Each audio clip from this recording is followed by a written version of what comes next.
Welcome to ME news. జర్నలిస్టులకు కొత్త accreditation కార్డులు వెంటనే మంజూరు చేయాలని డిమాండ్ చేస్తూ Andhra Pradesh union of working journalist APUWJ ఆధ్వర్యంలో నర్సీపట్నంలో ఆందోళన కార్యక్రమం నిర్వహించారు. 2019 నాటికి రాష్ట్రంలో 23,000 మందికి జర్నలిస్టులకు అక్రిడిటేషన్ కార్డులు ఉంటే గత ప్రభుత్వ పాలనలో కేవలం 9,000 మంది మాత్రమే అక్రిడిటేషన్లు ఇచ్చారని ఏపీయూడబ్ల్యూజే రాష్ట్ర కార్యదర్శి స్వామి అన్నారు. కూటమి ప్రభుత్వం అధికారంలోకి వచ్చి ఏడాదిన్నర కాలం దాటిపోయినా పాత అక్రిడిటేషన్లు కొనసాగిస్తున్నారని, కొత్తవి ఇంకా మంజూరు చేయకపోవడం అన్యాయమని ఆవేదన వ్యక్తం చేశారు. మంగళవారం నర్సీపట్నం ఆర్డీఓ కార్యాలయం వద్ద ధర్నా నిర్వహించి వినతిపత్రం అందజేశారు.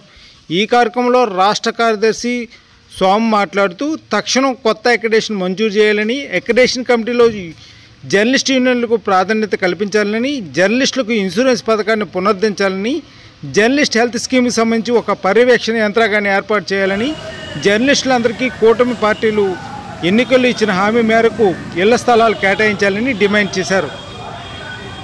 రాష్ట్ర కార్యదర్శి Kishore, Narsipatnam press club secretary Babji, electronic media association Narsipatnam area committee అధ్యక్షుడు విజయ్, కార్యదర్శి Srinivas Varma, Narsipatnam press club joint secretary Pasupuleti Prabhakar, ఉపాధ్యక్షుడు రామకృష్ణ, ఏపీడబ్ల్యూజే జిల్లా కార్యవర్గ సభ్యుడు అప్పారావు తదితరులు పాల్గొన్నారు. ఇటువంటి మరిన్ని కార్యక్రమాలు చూడడానికి ఈ న్యూస్ ఛానల్ సబ్స్క్రైబ్ చేయండి, లైక్ చేసి షేర్ చేయండి.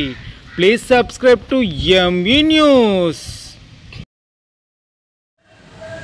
ఈరోజు Andhra Pradesh union of working journalist APUWJ రాష్ట్ర వ్యాప్త ఆందోళన కార్యక్రమంలో భాగంగా జర్నలిస్టుల సమస్యలకు సంబంధించి అన్ని మండల కేంద్రాల్లోని ఈవేళ వినతిపత్రాలు ఇవ్వడం జరుగుతుంది.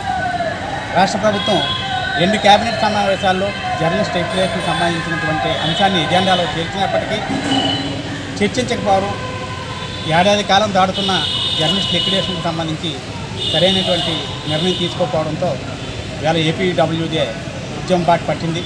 ఈ సందర్భంగా కొన్ని డిమాండ్లతోటి అధికార యంత్రాంగానికి వినతిపత్రాలు సమర్పిస్తున్నాం. దశలవారీ ఆందోళనలో భాగంగా ఈ కార్యక్రమాన్ని తొలి దశలో ప్రారంభించాం. ప్రభుత్వం స్పందించాలి, లేదంటే పోరాటాన్ని ఉధృతం చేస్తామని తెలియజేస్తున్నాం. డిమాండ్లకు సంబంధించి పాత అక్రిడిటేషన్ గడువుని ఇంకా పొడిగించవద్దని కోరుతున్నాం. రాష్ట్ర జిల్లా స్థాయి అక్రిడిటేషన్ కమిటీలో జర్నలిస్ట్ సంఘాలకి ప్రాతినిధ్యం ఇవ్వాలని చెప్పేసి డిమాండ్ చేస్తున్నాం. వర్కింగ్ జర్నలిస్ట్ హెల్త్ స్కీమ్ని మరింత పారదర్శకంగా అమలు చేయాలి.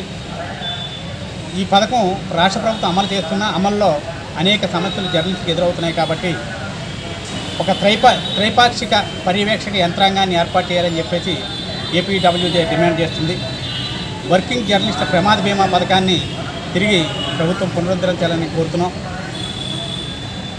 గడిచిన ఎన్నికల్లో కూటమి ప్రభుత్వం జర్నలిస్టులకి ఇళ్ల స్థలాలు ఇస్తామని చెప్పేసి హామీ ఇచ్చారు. ఏడాది కాలం గడుస్తున్నా దీనికి సంబంధించి కదలిక లేదు కాబట్టి జర్నలిస్టులకి తక్షణమే ఇళ్ల స్థలాలకు సంబంధించినటువంటి సమస్య మీద ప్రభుత్వం దృష్టి సారించి అందరికీ ఇళ్ల స్థలాలు ఇవ్వాలని చెప్పేసి కోరడం జరుగుతుంది. ఇతర రాష్ట్రాల్లో విశ్రాంత పాత్రికేయులకు పెన్షన్ పథకాన్ని అమలు చేస్తున్నారు. అదేవిధంగా ఆంధ్రప్రదేశ్లో కూడా విశ్రాంత జర్నలిస్టులకి పెన్షన్ పథకాన్ని అమలు చేయాలని చెప్పేసి Andhra Pradesh union of working journalist demand చేస్తూ ఈరోజు అధికారులకు వినతిపత్రం ఇవ్వడం జరుగుతుంది.